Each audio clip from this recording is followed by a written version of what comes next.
Since antiquity, men have had a misguided view of personal power. We are looking for it in the external world instead of creating it within us. Over time, this led to a disconnection from our bodies and our senses. That's why we cannot hear the whisper of soil.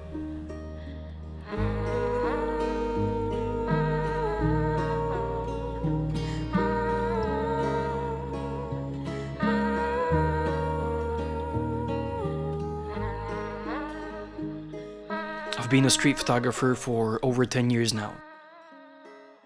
The camera is a magical tool which, when things fall into place, gives me a very accurate reflection of how I feel.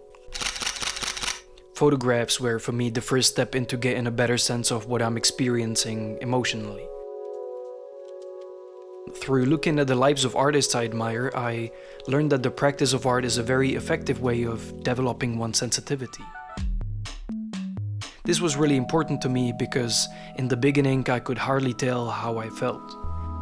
My conclusion was that art holds the potential to fine-tune our bodies and senses and help us hear the whisper of our souls.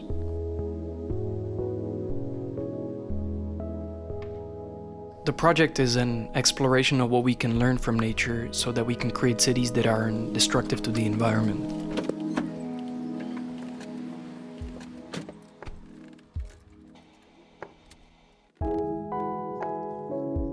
In The Whisper of Soil, I have 5 different chapters based on the elements of metal, water, wind, fire, and earth.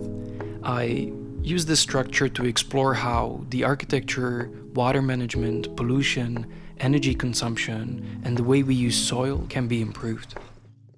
While our conscious minds are processing huge bulks of data, our experiences become secondary. But a society of desensitized people will not be able to create a nourishing environment.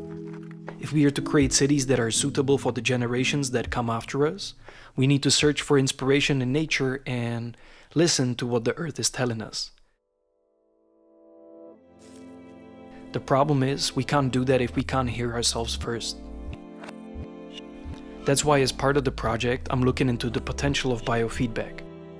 I used an EEG headband to monitor my brainwaves while I was recording and photographing in the city and its parks. I wanted to understand the effects of each environment on my nervous system, and I looked for ways to emphasize its impact. Photographs or other works of art can be a form of biofeedback too. The lack of hard data is a benefit here. The ambiguity we often go through with art actually means we spend more time with our experience. So, if I have a photograph I'm not sure about, it takes time to make up my mind. It also requires more effort on my side and affects me differently than being given the information of what I'm going through. The intention of the project is to highlight what we know can be done to make cities inhabitable in the future, and to highlight the importance of sharpening our awareness of the effects the environment has on us. Of course, there are many ways to do this, but I'm using art and the potential of technology to explore what my body is telling me. The Whisper of Soil is an exploration of how our sensitivity contributes to building cities that can be nourishing for humanity, and how we can do this without destroying our planet.